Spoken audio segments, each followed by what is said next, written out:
Que Dieu vous bénisse, bien-aimés. Dieu est merveilleux. Il est grand et redoutable quand il agit dans la vie de ses enfants. Croyez seulement qu'il vous a secouru. Croyez seulement qu'il vous a délivré. Je proclame la délivrance dans votre vie au nom de Jésus. Par l'Esprit du Seigneur qui est à moi, il m'a oué pour proclamer la délivrance dans votre vie au nom de Jésus. Je proclame la liberté dans votre vie au nom de Jésus. Soyez libres, car c'est pour la liberté que Christ vous a affranchi. Il vous a affranchi de la loi de la malédiction du péché. Il vous a affranchi. Alléluia. Que Dieu soit loué. Merci Seigneur.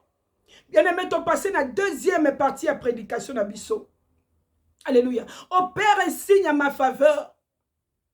Comme nous avons dit, c'est une prière. Maintenant, quand tu demandes à Dieu, quand tu pries à Dieu, il faut que Nzamba yanola yo. Oui, Nzamba yanolaka. Mais okoyeba ndeni ke Nzamba yanoli yo. Deux fois nous prions le même sujet.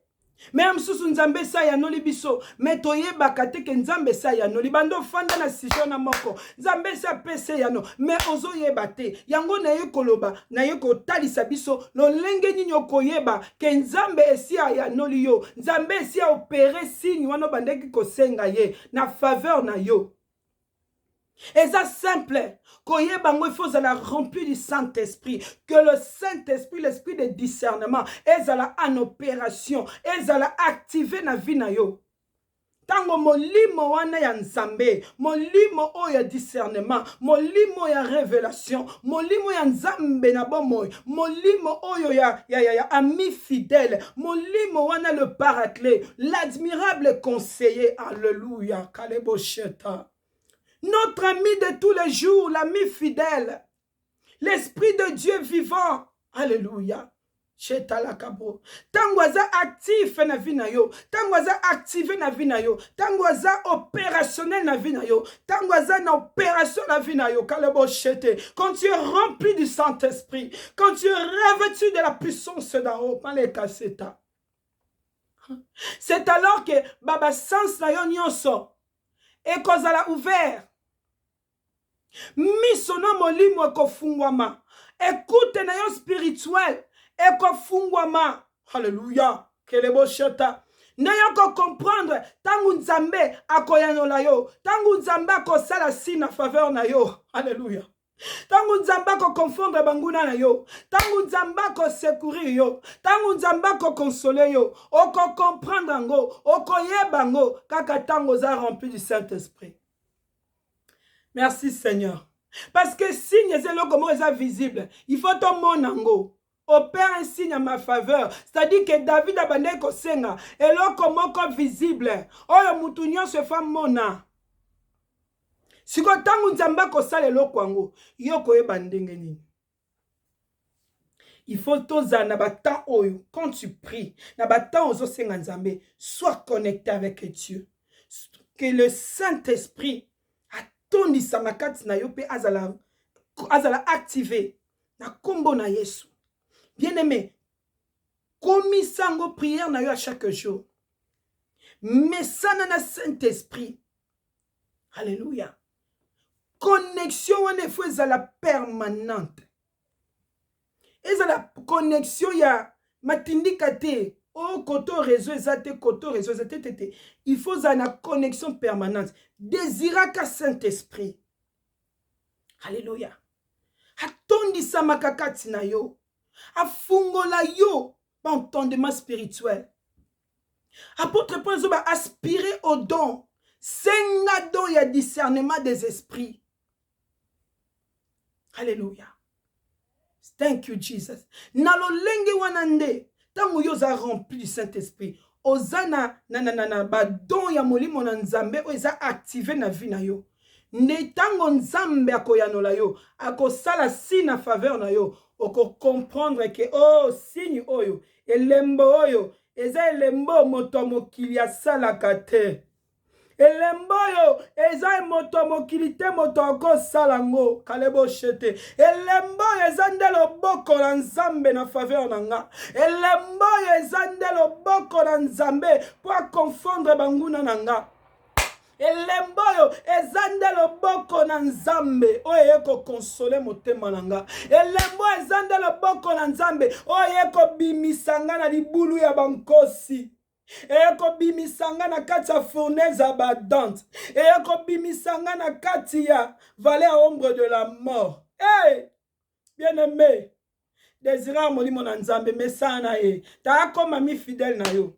Oko sepela combien Dieu tango azoko agir na vie na openzo comprendre que ça c'est la main de Dieu. Ça ce n'est pas l'œuvre d'un humain, c'est l'œuvre de Dieu tout puissant. Ce n'est que Dieu qui peut faire ces choses. Nzamba kangoli en accident, au sali accident, voiture eza déclassée, mais yo bimise et sauf, au tout anya tate, ata pasi na kingote na mokongote na lobo côté. Tu dois comprendre que ça c'est l'œuvre de Dieu. Ça, c'est un signe que Dieu a opéré en ma faveur. Alléluia.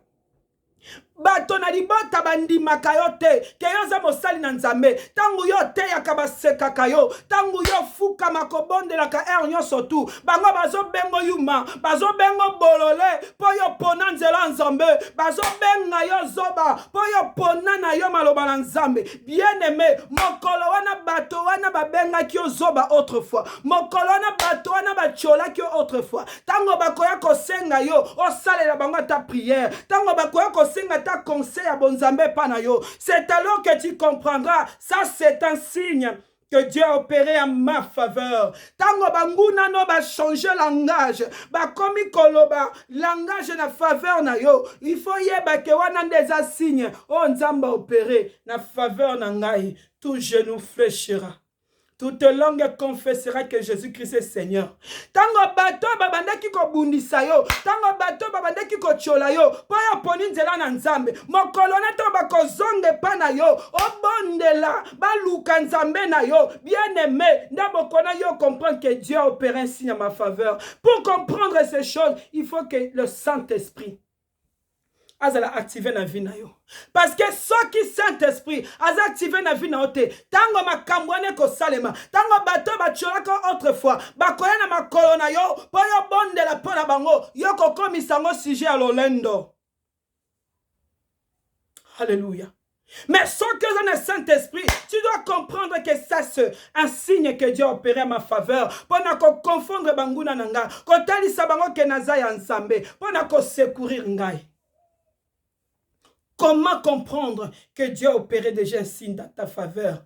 C'est tant au cas qu'on a le Saint-Esprit. Le Saint-Esprit a fongolo miso, a fongolo matoi. Aye biso moni mambo sa esalami e amakamba mutute. O moni likambo esalami eza loboko ya mutute, eza loboko ya nzambe, eza taya nzambe. Alléluia. Que Dieu vous bénisse. Je prie que le Saint-Esprit soit activé dans ta vie. Que tu comprennes le signe de Dieu dans ta vie à ta faveur. Je prie que le Saint-Esprit active badona nyonso na bomoi na yo, qui crée en toi badona nyonso to ezalate eya na vie na yo. Pour na yo comprendre tango nzambe azotelema agir na faveur na yo. Que Dieu te bénisse. C'était la vôtre humble servante Benita Bentou Molomingo, BBL et toi salvatrice. Que Dieu vous bénisse. Je vous aime. Shalom.